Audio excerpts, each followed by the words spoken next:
Hello everybody, welcome to Economica. Kalispera Anthropoi. Welcome back to Economica, all about economics.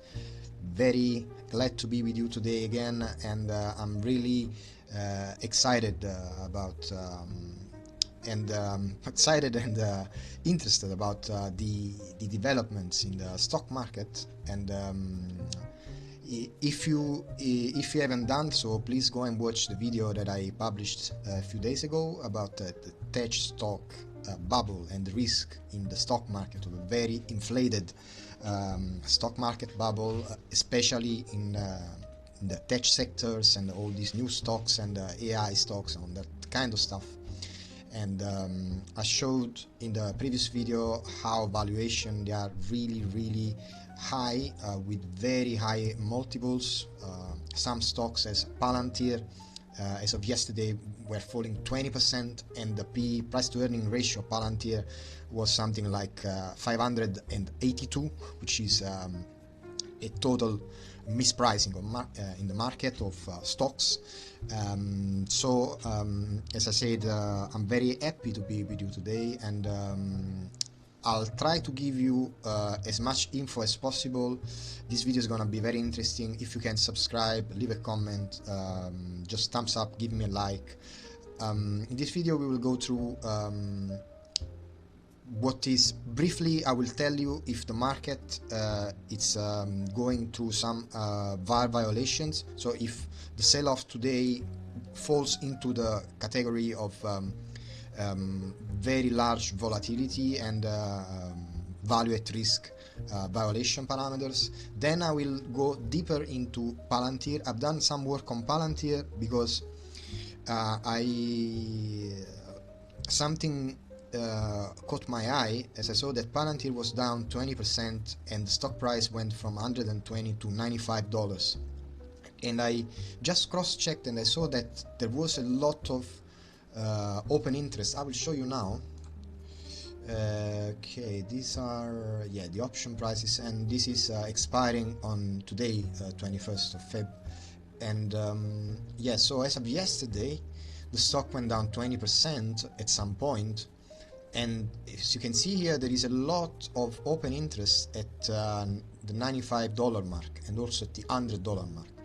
These in yesterday trading session were out of the money strike prices, but the huge open interest on these option contracts, which are very far out of the money, not very far, but are out of the money in the option chain, have likely created a volatility effect on the stock price. And to me, it was not a random case that the Palantir basically bottomed at $95, because we have here almost 18,000 contracts in open interest, and you can see here the implied vol, it's 80%. So there is a lot in Palantir option chain as a huge implied vol.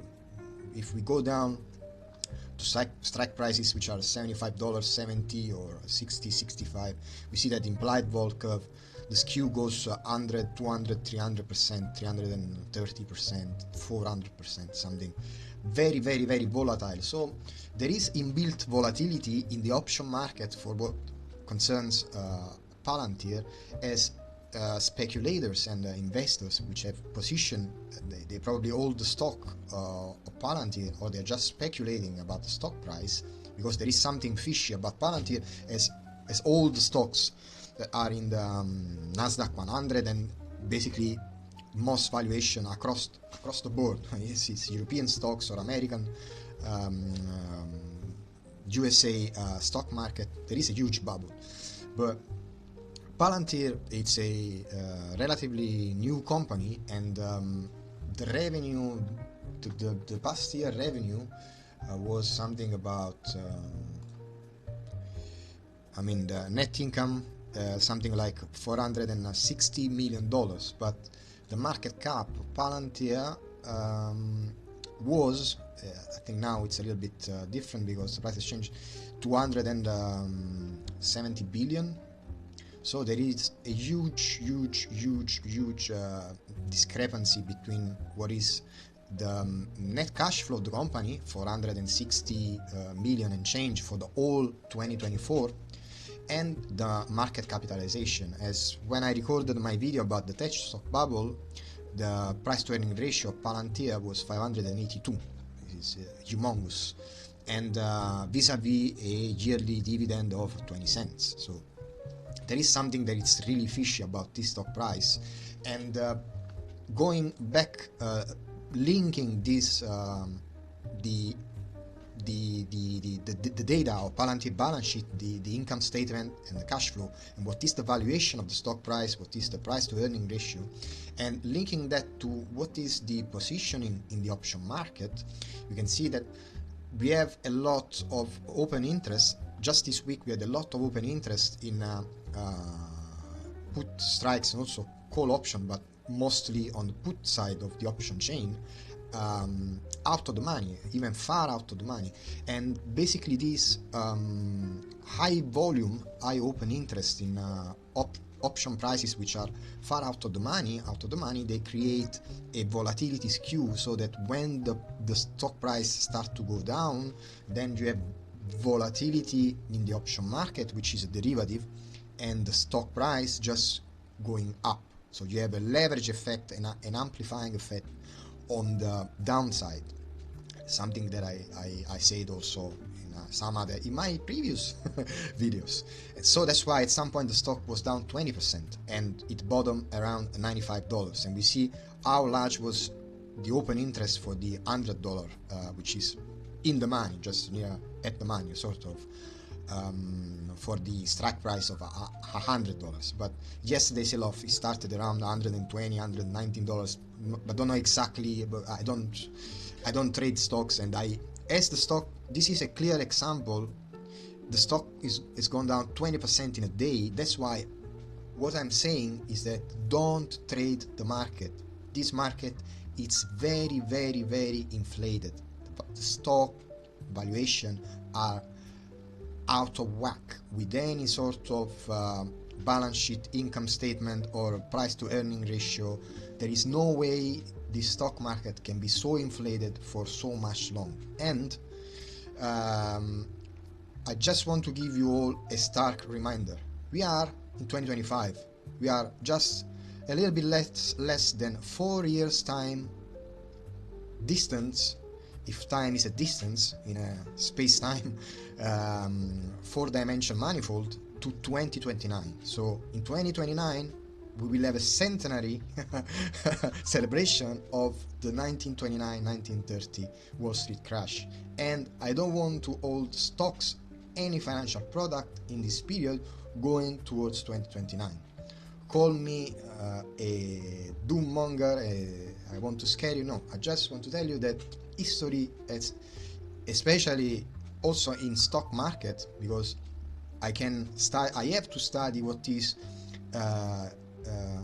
the time series of prices is just a collection of historical prices. So history repeats in patterns. Those that do technical analysis, they watch patterns, they try to recognize patterns that repeat one after the other. Okay, so we are going towards 2029, and I'm strongly suggesting you, hold your nose, don't invest in the stock market, and if you have money, take it out and take the cash if you can. This is my humble suggestion, and even if the stock market goes higher, amen, I don't care. But I will be free of any sort of panic, FOMO, and my 401k it's going into the rubbish or it's going to the moon. I would not live with such sort of exogenous anxiety. I would rather focus on well-being rather than money. And this is my humble pie suggestion. But the most concrete and solid thing that I can say is that for all the data, the risk management, the risk data, the risk measures, stocks valuation are very high, and the market is due for a large correction. Now, if we see the market today, we see the S&P it's down at the minute minus 1.74, the Dow it's minus 1.7918, the NASDAQ, the composite, it's down 2.16%, the Russell 2000 is down shedding minus 2.83%, crude oil is 70 bucks a barrel. It's this is the spot price, so it's minus 2.84%. I hope you can all see. And now we try to confront this data with my parameters. Okay, so the S&P it's minus 1.6%. My parameter for a VAR 95 in the S&P 500 it's 2.23%. Okay, you can see it here. So to me, even if the S&P it's down somewhat 100 points, for my parameters this hasn't violated a VAR 95. So that 5% probability that you have one day extreme move in the market, which is at least of minus 2.2%, right? Okay, yes. So let's confront with the other stuff. The Russell, it's a wider. Okay, so the Russell, it's now the market. The Russell, it's pricing minus 2.83. So we have a value at risk 95, value at risk 97. No, I cannot. No, no, sorry. Because here I have the Russell 3000, so let's exclude the Russell for a moment because this is the Russell 2000. We must be precise. So let's consider the Dow and the NASDAQ. I can consider only the Dow. The Dow it's minus 1.8%. The market is pricing now, and it has nothing to do with a VAR 95 of minus 2.08%. So the NASDAQ, I cannot compare the NASDAQ at the minute. Because here I have the NASDAQ 100 and on this one is the NASDAQ composite. But anyway, what I'm trying to say that even if the market is down, it's setting off. These for me are not value at risk parameters. So it means that more volatility. This is just a volatility build up that we have been having in the market in this week. And because there's gonna be option expiry next Friday on 28th of February, I presume I will start from the assumption that next week market it will be volatile as well, and we can have some more market drawdown, some more correction in stock prices, because we have there are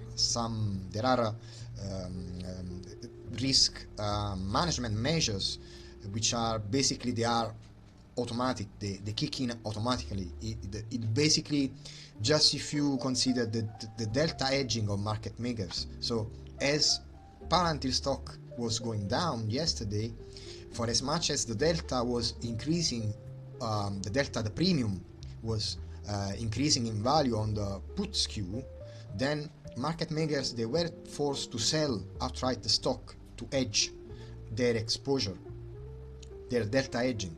So there are a lot of dynamics which are unknowns to many people, but that then amplify the volatility in markets. So yes, so I've showed you here that as of this week we have a lot of open interest here at $195 strike. That was the bottom yesterday, and now the market is pricing $102 and the stock is going down again. So we are just here, we are at the money here, and we see that the open interest on the put side is much larger than the call side. So speculators and invest equity funds, which the market makers, though, that they have to hedge their exposure or they want to take profit on the market that is moving, we see that the volume of put option it's much larger. It's larger than the call side. And let's go for next week. Okay, yeah, here we have the put to call open interest, it's almost 0.99, it's almost 1 to 1, and the volume ratio, there is slightly more volume on the put side of the option chain. This is for expiry for Friday 28, and if we only have a look at the this is the put side of the option chain, we see that out of the money option contracts there is already a lot of open interest volume that it's building.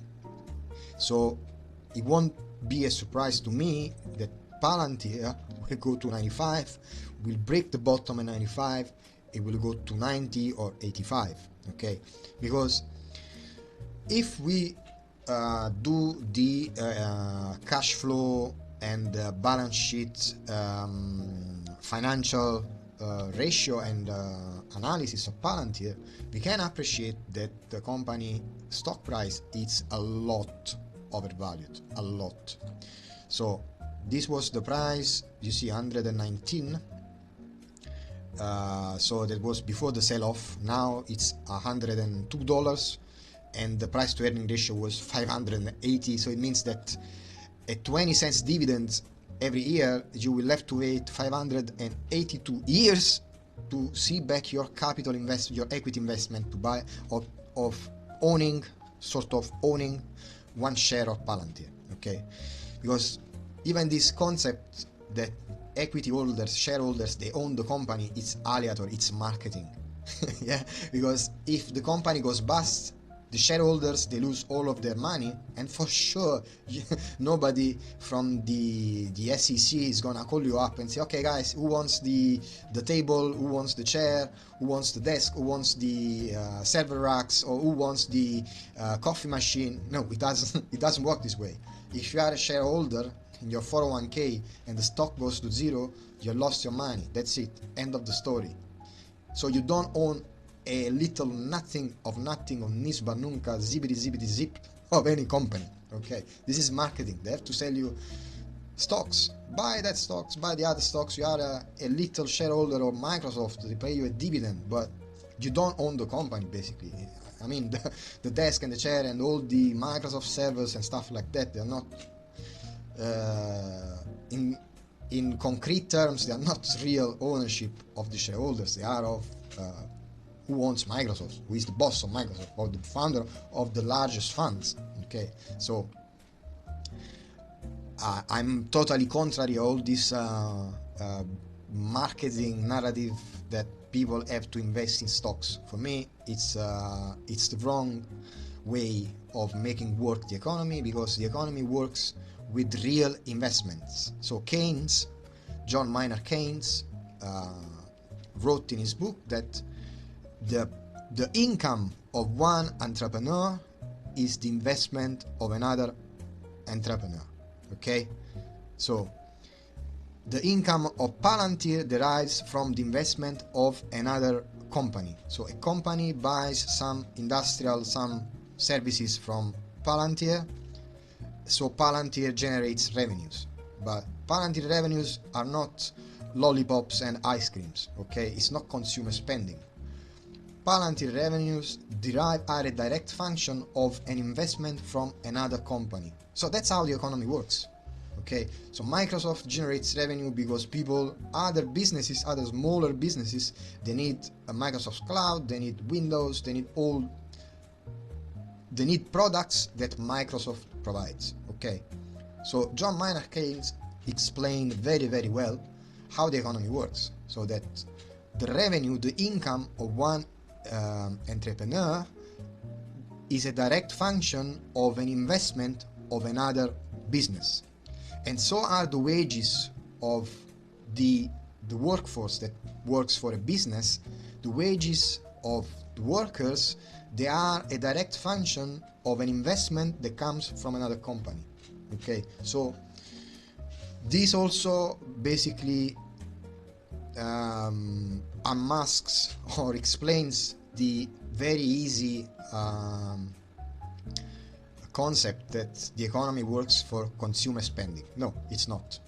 Consumer spending is a component, is the end product, and a business from the spending of consumers, they gain some revenue, and then they can decide what to do. They buy this, still they have to buy other products to produce other stuff, so they can save the money or they have to reinvest the money, but that reinvestment, it's an income for other businesses. So sorry if I'm diverging, but it's important to me it's important to clear up how the economy, how I see things, and this is not my point of view that comes out of the Andromeda galaxy. It's John Maynard Keynes that in this most famous book of the theory of money, interest and labor, explained in the very first pages that the revenue of a business derives from the investment of another business. And so that's why I explained that creating so many funds that immobilize liquidity, these were also among the factors at root causes of the 1929-1933 Great Recession, because too much liquidity was immobilized in unused funds, and when you set aside money for I don't know, for any sort of reason, then those money, they don't go into productive investments. Okay, the same is for when you take hundreds and hundreds of billions of dollars and you skew this flow of money towards the stock market, which is not the economy, but it's unmaterial products, which are share prices, like digital products, okay, or even worse, digital tokens, if we are talking about cryptocurrencies.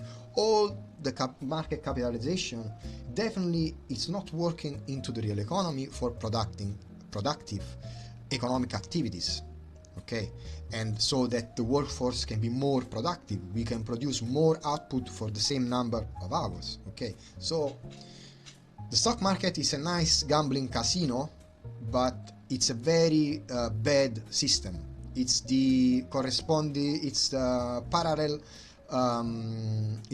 of a communist system, because all the Americans, they are forced to put money in their 401k, so they pay a hidden tax on top of inflation to the stock market, okay, to those that run the stock market. And then when a financial crisis happens, all the big speculators that work through the dark pools, they take all the profit because they sell first, and then all the normal people, they end up with nothing. So all the big speculators, they ratchet up, they take away all the savings from millions of people, and then the economy collapses into recession. That's why don't bet in the stock market.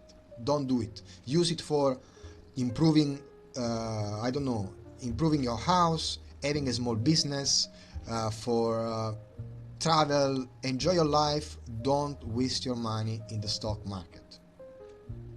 Okay, so Palantir, the stock is going down, and as I said before, we see Palantir as a 462 million a year of net income was for the year 2024, and so if we do some quick basically a financial ratio, we can see here, for example, that if we go and see the balance sheet and we take the tangible book value, or what is the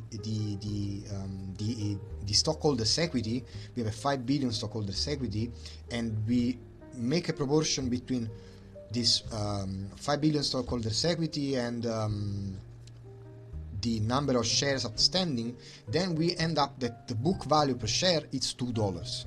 So the market is pricing Palantir revenue growth $102, but the real intrinsic value of Palantir shares is $2. Okay, so it's hugely exaggerated. Not my $2, it's the stock market. It's what basically what financial analysts, they project to be the revenue growth and the earnings growth quarter on quarter. Okay, so they estimate that the revenue is going to grow by 20, 30, 40% a year, which is a very, very, very high rate of growth, and it's not yeah, see the estimated next quarter 47% growth, but these are deliberately, these are very large presumed growth estimates. Yeah, it's an estimate, so this is not the real parameter, and then that's why the stock price it's inflated. And yeah, I can we could go through some other this is not my favorite subject. I don't like doing accounting. I like doing volatility econometrics, but I can try and figure out some other stuff. For example, we know that net income was 462 million, and if we compare the 462 million with let's take just a quick calculator. Okay, sorry, it's taking long. Okay, so we have 462.2 rounded up in proportion to the total revenue. So no, sorry about that, let me 462,200. Okay, let's do that. Divided the 2, it's 65,507. We have a ratio which is this one, 0.16. We multiply by 100, and we have a 16 point something ratio, and this is the net profit margin. So basically, on all the revenues, on every dollar, Palantir is earning 16 cents. On every dollar of revenue, 16 cents, they are more or less net income or net profit margin, some sort of more or less. So we can try to calculate what is the returns on asset. So we see that, let's go back. I'm sorry, you'll have to bear with me. Let's take the balance sheet.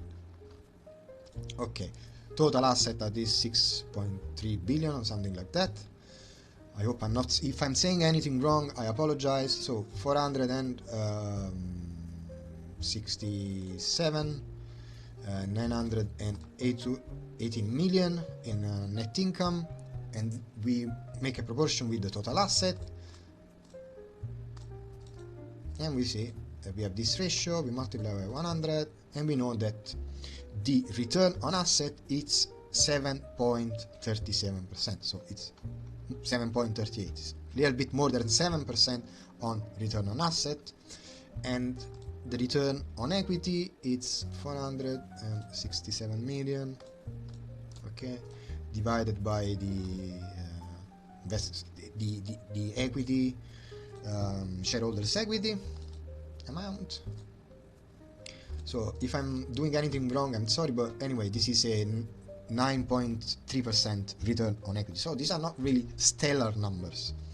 Okay, and so these are other methods doing the financial ratios and seeing what is the return on equity, the return on assets, if the stock price or the projected revenue, because we have return on equity of 9% or return on asset of 7%, but then suddenly equity analysts in Wall Street or wherever they are, they say, oh, the company is gonna grow revenue by 60% or 40%. So I find it very difficult to reconcile the two things. If I have a return on equity or an asset of 7 or 9%, I don't see how it's so feasible that the revenue or the income cash flow is gonna grow by 40% all of a sudden. And to justify what?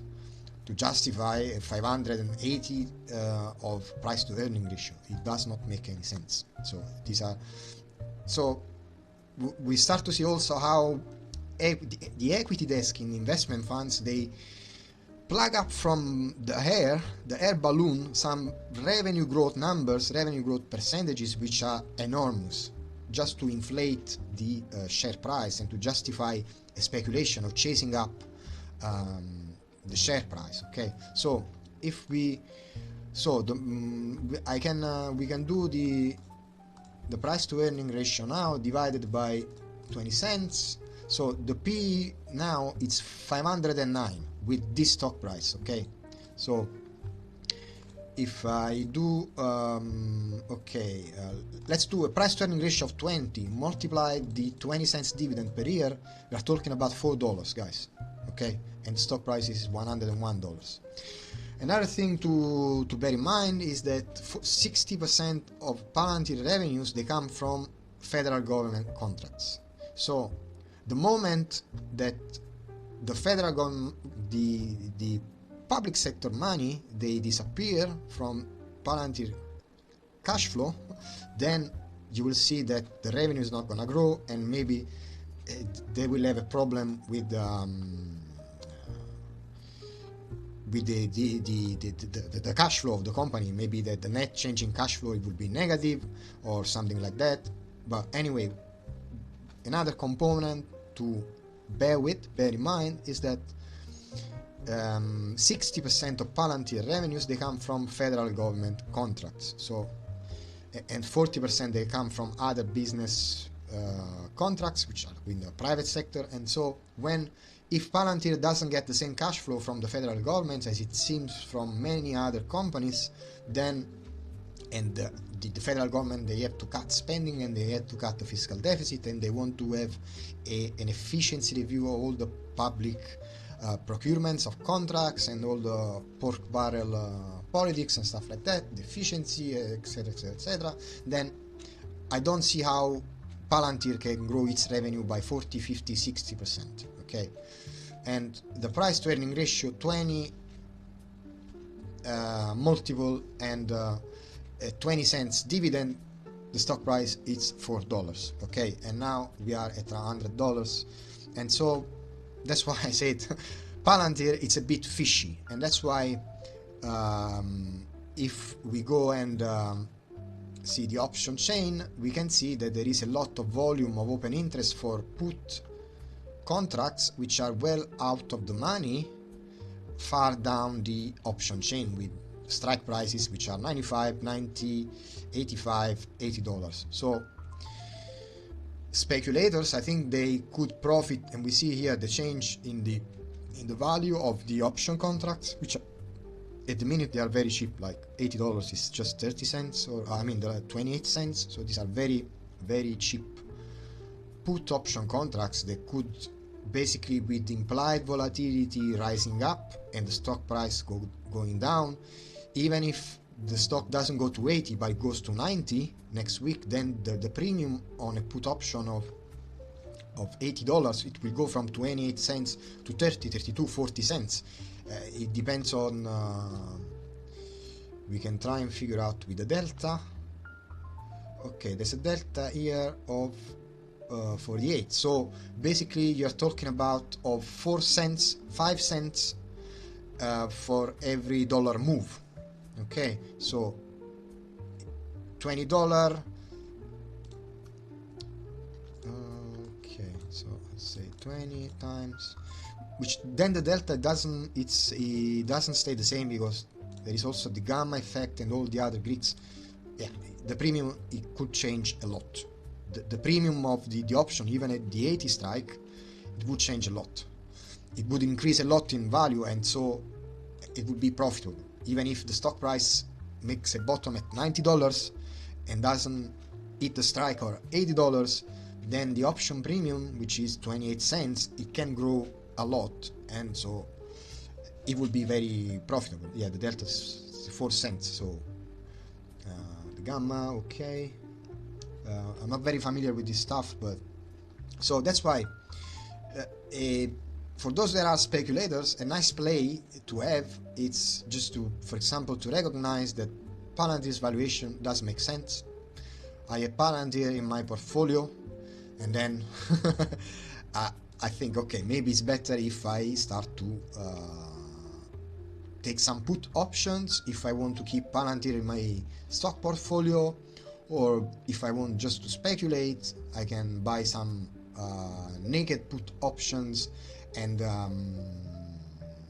basically try to speculate that the stock price will continue to fall. The investor will start to sell because the stock price doesn't reflect the real value of the company. Okay, and there are so many other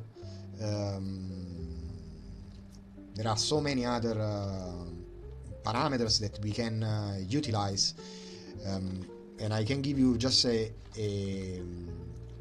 quick example.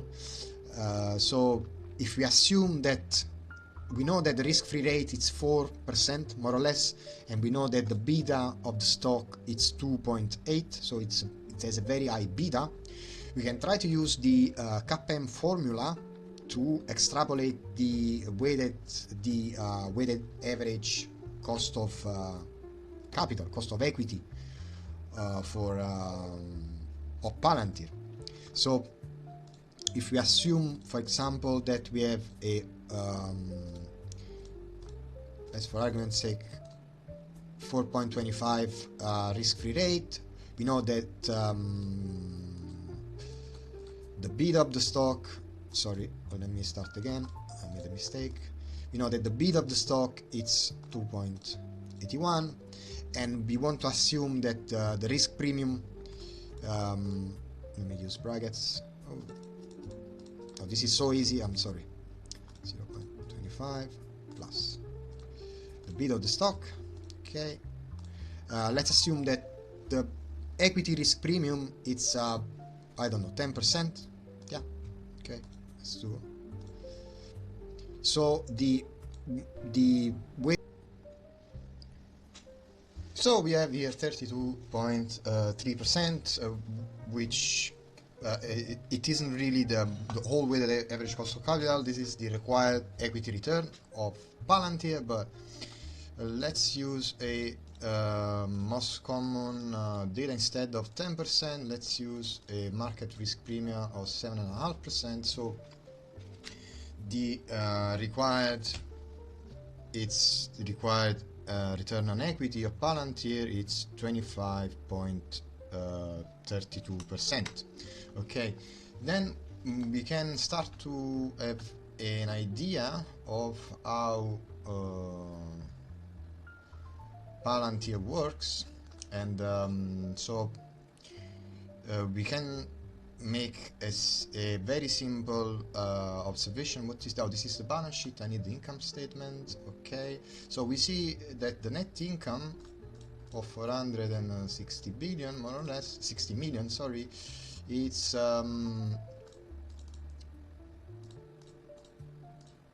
20%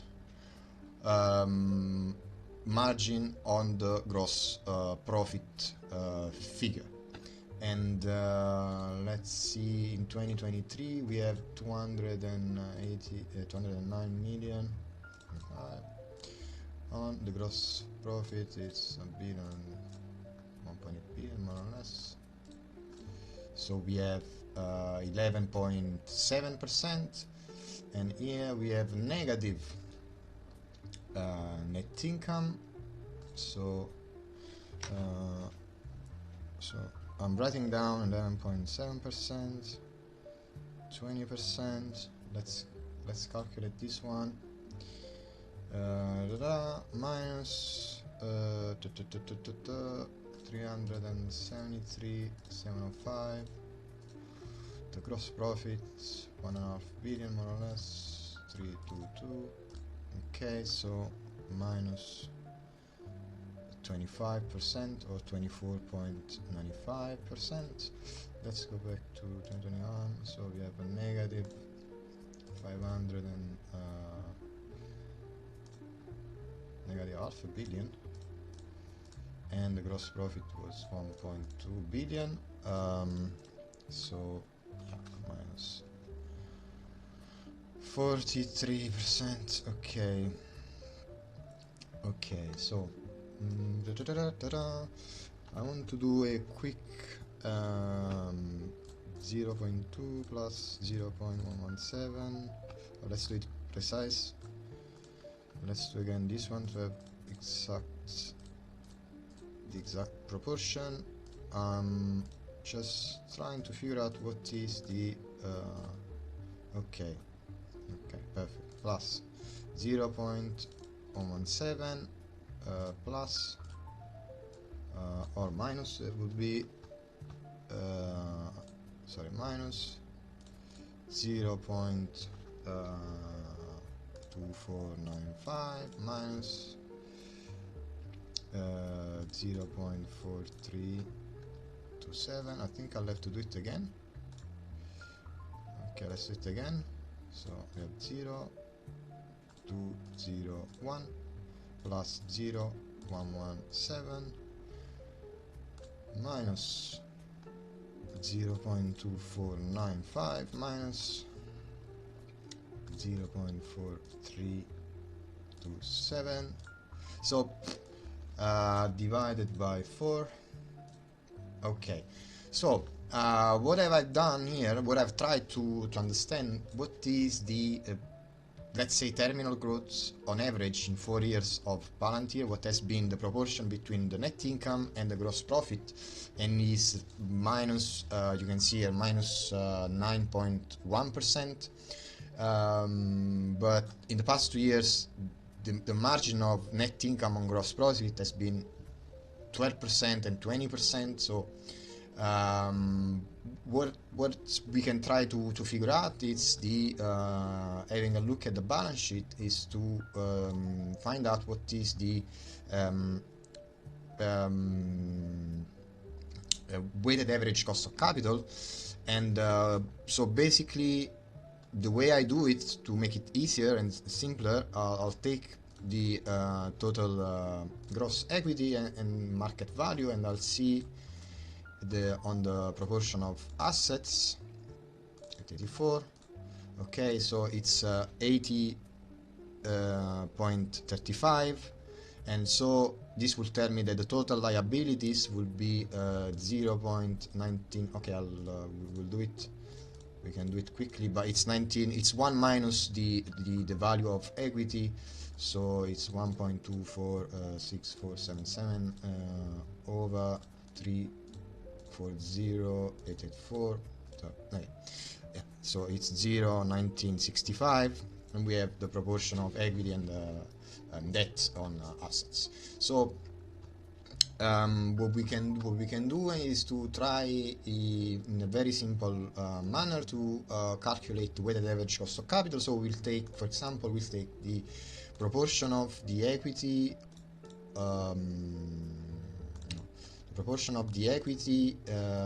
times the required rate of return on equity, 0.253, plus the proportion of debt, market value of debt, time the cost of borrowing. I cannot see here the cost of borrowing, so I will use 4.5%. Okay, and this will be 1 minus the corporate tax. So the weighted average cost of capital is 21%. Okay, let's round it up to 21%. Okay, so we can then check the cash flow and see from the free cash flow what is basically the theoretical rate of growth of the free cash flow in the next 5 years, and try to figure out basically a theoretical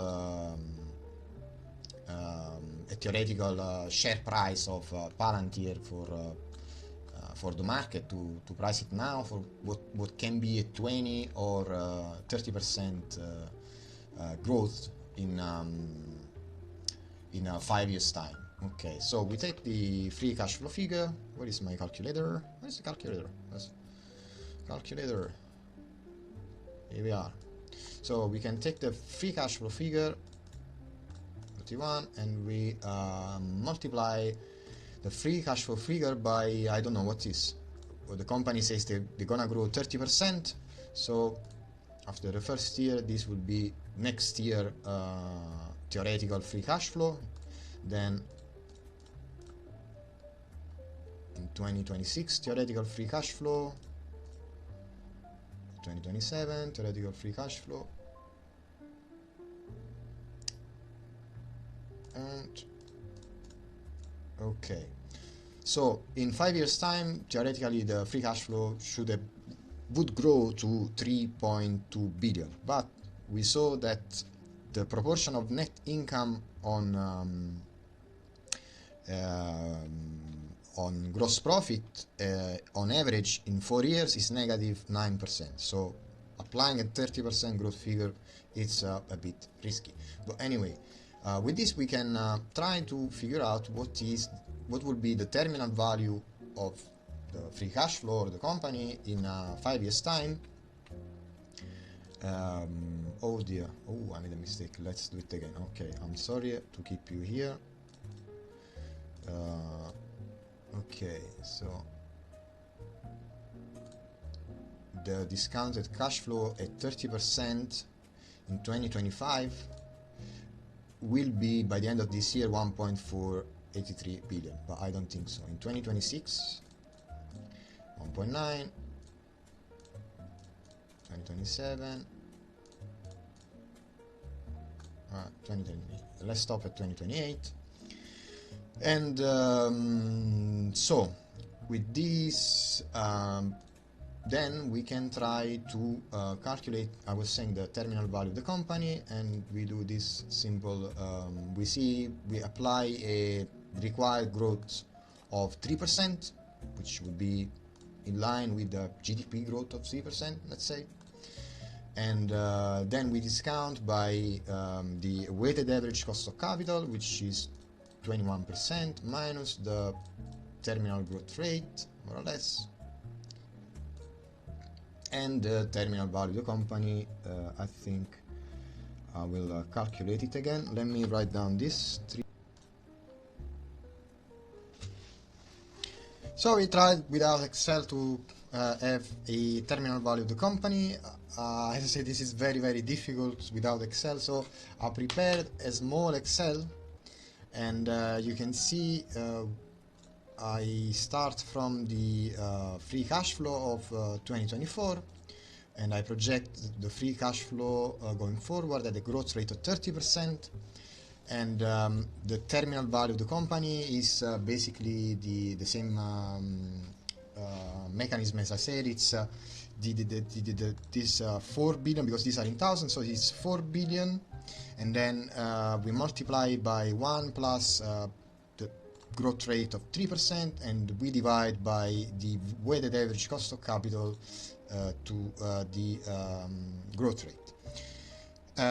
So we have a terminal value of the company in 5 years time that will be 24.2 billion. We have here the discount factor for the free cash flow, so with the discount factor we have the present value of the free cash flow going forward. So we have the sum of the free cash flow and the terminal value discounted by the discount factor for the year 2028. So the total present value of the future of a 5-year discounted cash flow, free cash flow, would be around 16.4 billion. Now, if I do 16, because this is in thousand, I have to write it again, 16.4 billion, 165, and add 3 zeros, and make sure that this is correct. Okay, and I divide it by the number of shares outstanding. I'll have the fair share price, it's $7.32. Okay, and then we can I can change around the thing, and if I put 20% growth, then the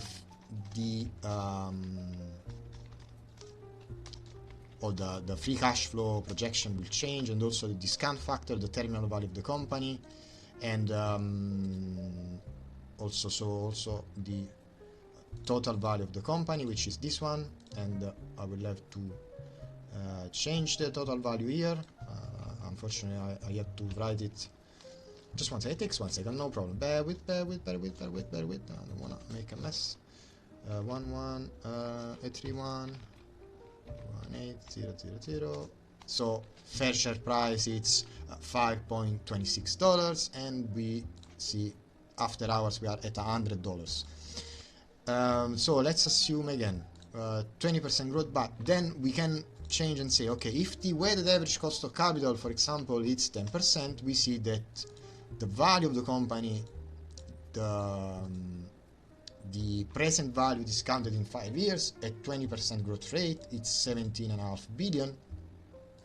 So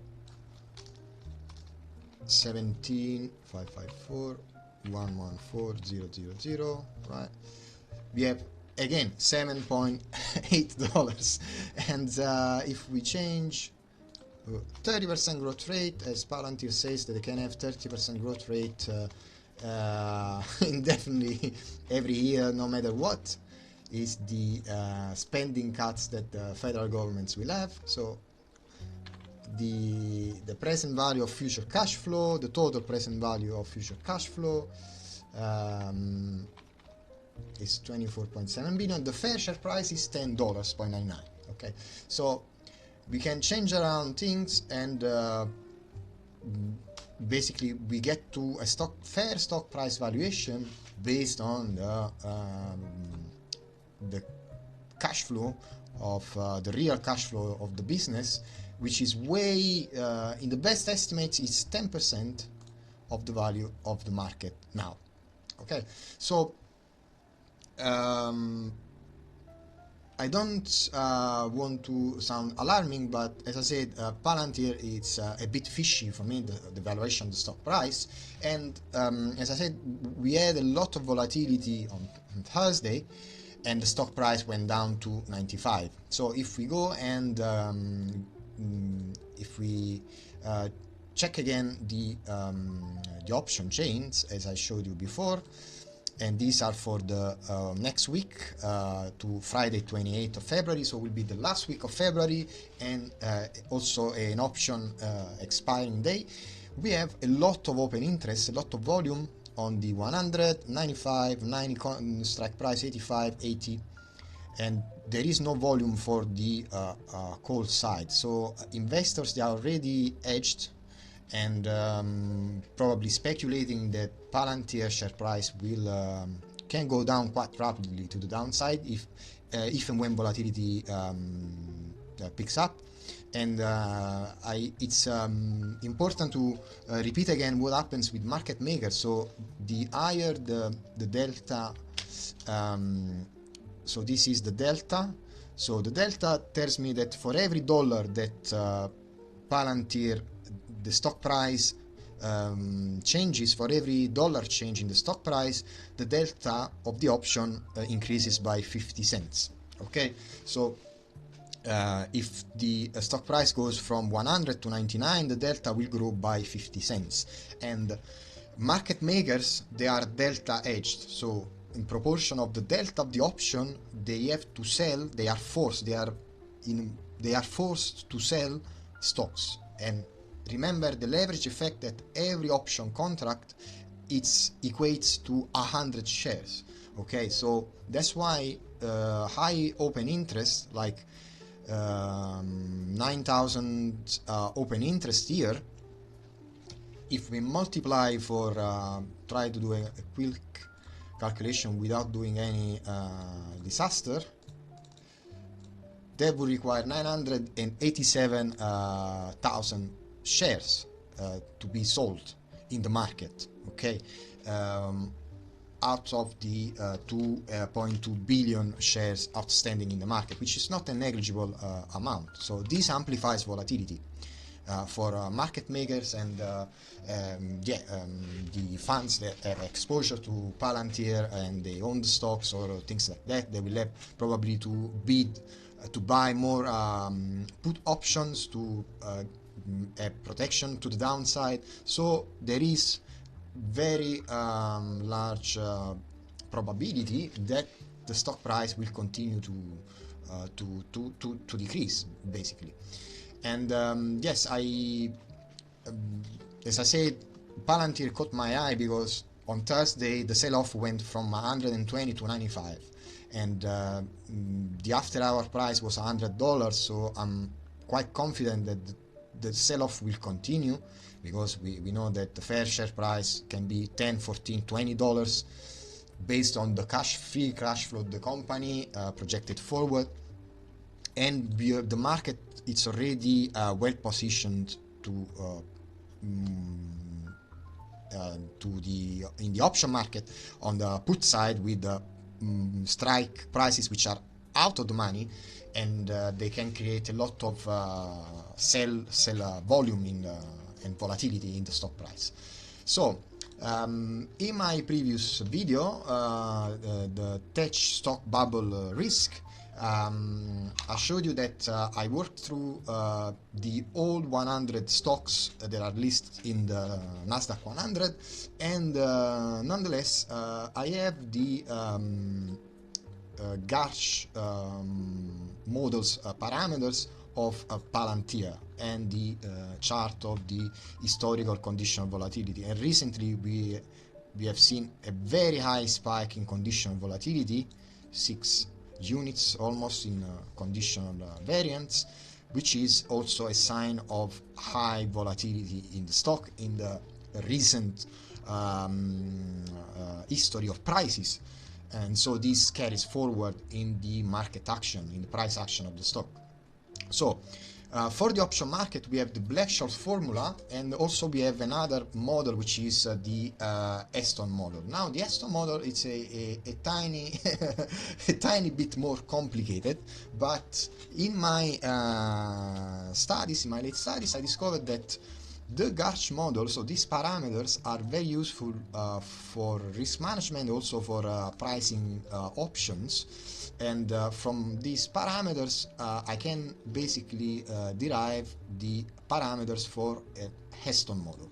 So as I said, the Aston model, it's a bit more complicated and nuanced than the Black-Scholes formula, because the Black-Scholes formula basically works with the let's see if I have the code here. I must have the Black-Scholes formula code. Okay, yeah, it's right here. So we have this D1 and D2 parameters, which are nonetheless the cumulative distribution function of the log normal standard normal distribution. And so once the machine calculates these D1, D2 parameters, then it's very easy to implement the Black-Scholes formula, because all you need is the initial stock price, what is the risk-free rate, the time to maturity, 1 week, then in this case it's a Monte Carlo simulation, but basically if you want to calculate in Excel a Black-Scholes, an option price, and using a Black-Scholes formula, all you need is the stock price, what is your the strike price that you are targeting, what is the risk-free rate, which can be the 10-year treasury for example, the expiry, and then you need the D1 and the D2 parameters, which are the cumulative distribution function. And once you basically do a simple you work through the formula, then you have the option price or the option premium, and you can confront the option premium with what is the real-time value in the option market, and then you can decide your strategy. You can decide if there is an arbitrage opportunity because the market is underpricing, the market maker is underpricing the option, or it's too expensive, so you want to sell the option. Maybe you want to sell some calls that are too expensive. You can collect the premium and then you profit from the option. There are a lot of things. I'm not in no way an expert in this thing. I just want to show you how these parameters, they are useful for having here I have some we will go together through this, how to estimate these parameters. I can change this to 100, run the code again. It will give me the surface vol, the 3D surface vol. And so the Aston model with the Black-Scholes formula, it works in two ways. There is a first part of the Aston model which works with a Wiener process, which is a stochastic differential equations, and then there is another part of the Aston model formula which calculates the variance, the volatility, and then it puts all together. I'm simplifying to the maximum because I'm not supposed to explain you these things, but anyway, even if, because I haven't studied this stuff yet, so it's likely that I can tell you something that is wrong. But nevertheless, I'll try to give you some examples of how and why we can use, people who work in risk management, they should be able to use Garch model parameters to estimate the Aston model parameters if they want to use the Garch parameters. Otherwise, they can build some Python code which extracts the parameters in with other formulas. But This is useful, for example, if we want to calculate what is the theta parameter, the long-term variance. We can basically take the omega, so the formula for the theta parameter is omega divided over alpha plus beta, and then you will have this theta parameter, which is 16.16, and you can use, theoretically you can use the theta parameter also for the initial variance, but I don't like to do that because it's repetitive of the same thing. Then also the kappa parameter, for example, it's calculated by taking the kappa parameter, it's the log of the alpha parameter of the Garch model plus the beta parameter divided the log of 2. Okay, there are various formulas, and so you can have the kappa parameter, which is the mean reversion speed. So the what is the mean reversion of the variance, especially for the beta parameter, which is the persistency of the conditional volatility. Once there is a volatility shock, the beta parameter defines the persistency, how the volatility shocks is persistent across time before it dissipates in the price action of the stock, of the financial asset. So yeah, so there are what I'm trying to say is that the Garch models, they are very useful. The parameters that you can extract, you can work through the Garch model, they are very useful for the Aston model to price the option and to have the parameters for the Aston model. Now, here, for example, we can run through some quick stuff, up to date the stock price with some parameters, and then the machine will give us. So the machine tells us, okay, for the last call price at the 100 stock price, the call was 10 points, the premium of the call was $10.50. Okay, the Black-Scholes formula calculates the value of the call at $4.55, and the Aston model gives me an estimate of about $8. So let's go and see if this is completely out of order or there is some truth in this stuff. Okay, yeah, we see that then my data it's a bit older, and we see that the market has repriced exactly as what is the Black-Scholes pricing. So actually the Black-Scholes formula tells me is $4.55. The market priced the 100 strike at $4.85. So there is, theoretically, there is an arbitrage of 30 cents, which in the option market is not little money. Okay, then we can see the Black-Scholes formula for the $100. It's it price the put at 4.47 and the Aston model $7.9. If we go and check the market, we see the last price is 3.85. So no, 3.40. Okay, so according to the market is pricing $3.40 the option premium, the put option premium. The Black-Scholes formula tells me no, the option value it's 4.47. The Aston model it's even higher, $7.9. So I hope you can see here. See again, $100. This is the put side of the option chain. The last price was $3.40. The delta, the option is 42 minus 42 cents. And my model, for example, priced me, the Black-Scholes formula priced me the option for the 100 strike at $4.47. The Aston model is very much valuable, the option, and yes, I believe so, because the after hour market price of Palantir is $100, so that option is at the money theoretically. And so we can see for let's see the $95 strike. The last price in the market was $1.75. my Black-Scholes and Aston model. Black-Scholes formula tells me no, the option is worth $2.60. The Aston model is much more, it's $5.50. So you can see that this code is very useful to try and see if the market is underpricing or overpricing options, and then you can try to build a strategy, a speculative strategy, which I don't suggest you to do so, because it's very risky. And a speculative strategy, but also an arbitrage strategy if your models are very accurate and precise, and you can estimate with a certain precision what is the intrinsic option premium based on the some parameters which are the historical conditional volatility or the Aston model or the Black-Scholes formula.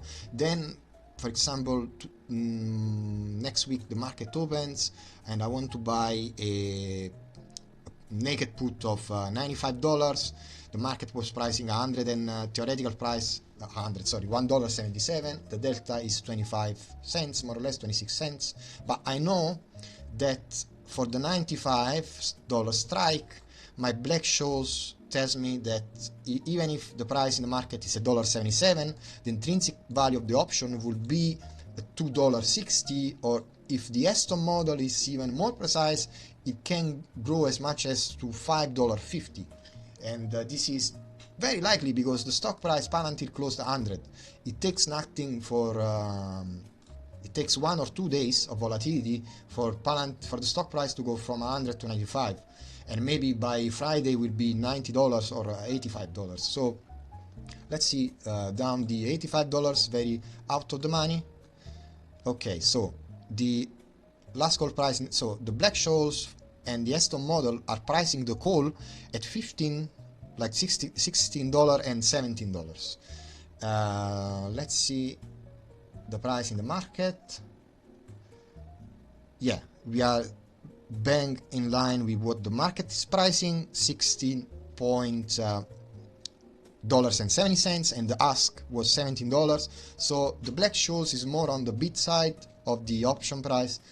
The call option, the Aston model, is more on the ask side, but the put option, the last price was 43 cents. If we go back to our model, my Black-Scholes model tells me that the right price is $15.09. The market was pricing $16.70, so that's my cut. So the Black-Scholes tells me that the call option in the market is slightly overpriced, but the put option is 43 cents, was 43 cents in the market, and the Black-Scholes pricing, it's double, it's 82 cents for the $85 strike, yeah, expiring on Friday 28th of February. The Aston model is much on the ask side of the market, it's $2.20. So there is a potential arbitrage in the option market for what is Palantir. And yes, I've been very happy to see, for example, what would be the delta change if stock price falls down, and I implemented this when the stock price was $106. I think I can correct the parameters. Okay, yeah, we can see now for but the data, it's a bit not congruent, but we see how the stock price would move if we have higher volatility. The stock price can easily go to 85, and we see how the delta changes by almost nearly $1 or 75 cents for every time the stock price goes down to 100, 95, 90, 80, 85, not 80, $85 or 92, $90, etc. And what is the market activity? So this is basically how all the stocks how the market would be edging. So there will be a lot of selling pressure. I mean, this quantity, it's not really representative of the because there's to be calibrated to the delta hedging, as I was saying before. Well, nevertheless, this is very, very interesting stuff, and it's very niche stuff for option market, option traders. And yes, I have some other simulation what can be a gamma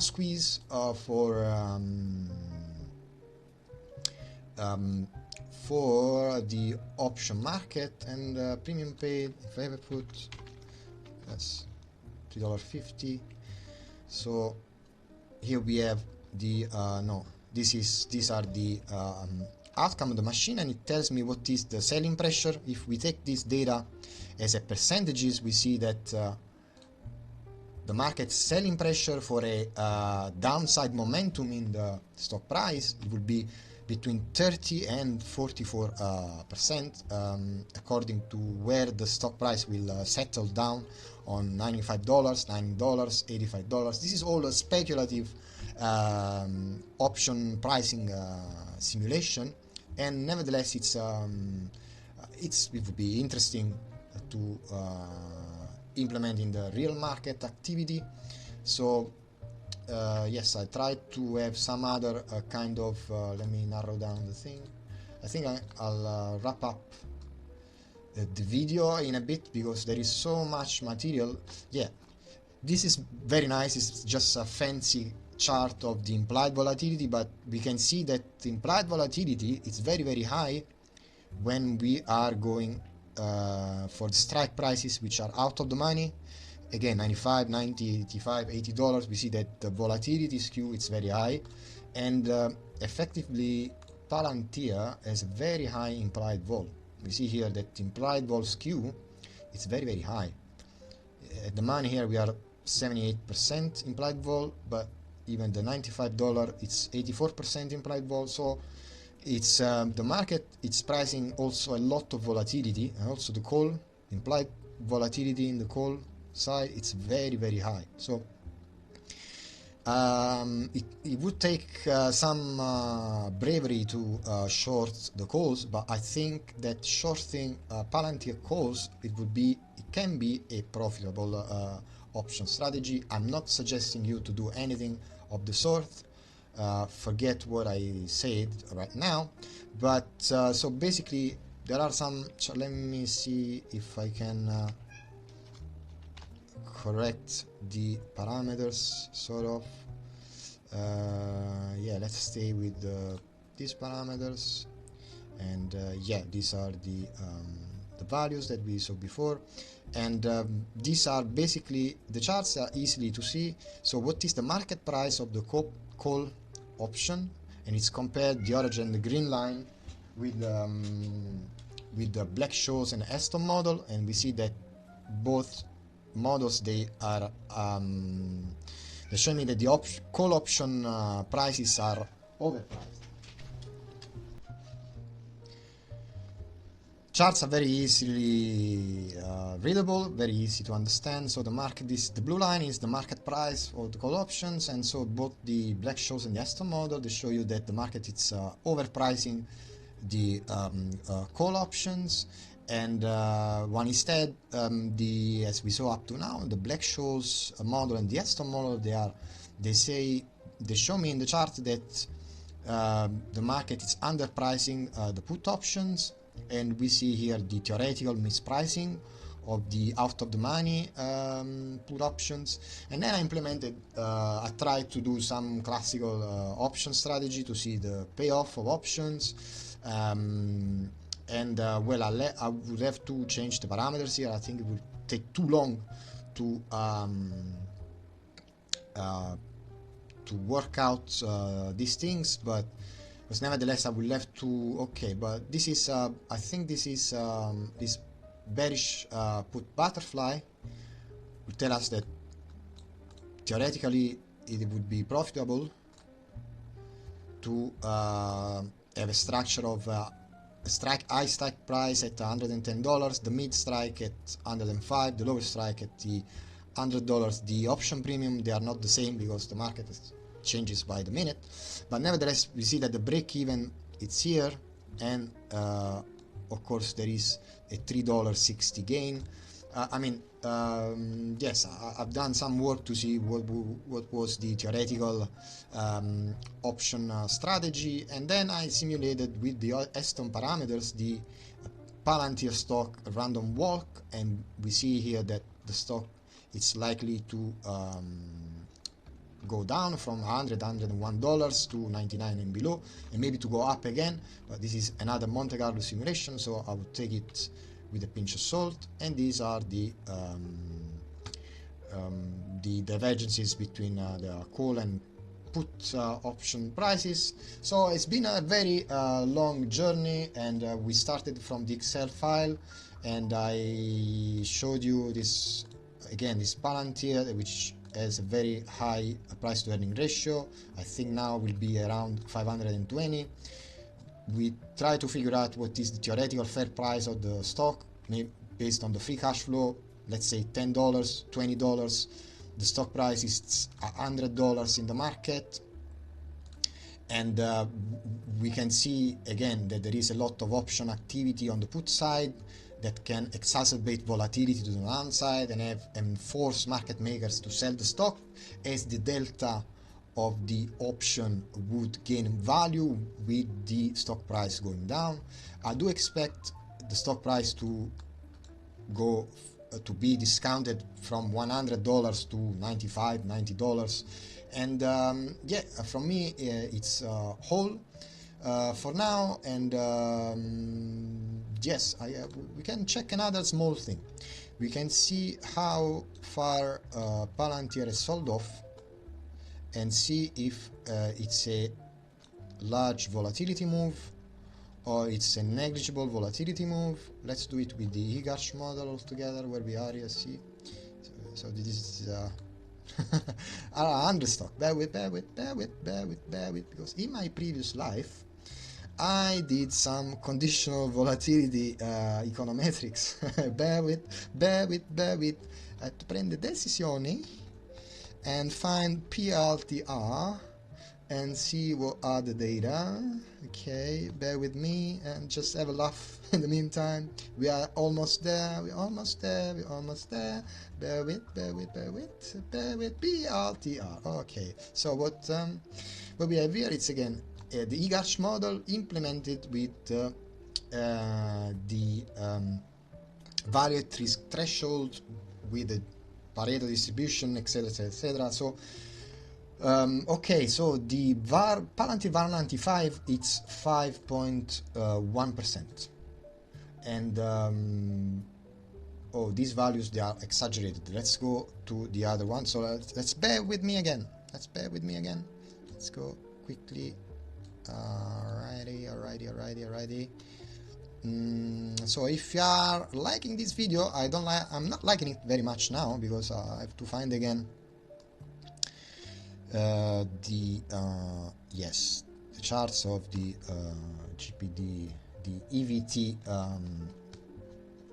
modeling extreme value theory. So when the stock is moving with very high volatility. Okay, so VAR 95, it's 1.8%, 1.81%. You can see it here. And so what's Palantir, it's minus 4.63%. It's close at the market hours and years. So we are here. We are at VAR 97. Yeah, we have VAR 97. It's 97.5. It's 2.78% minus.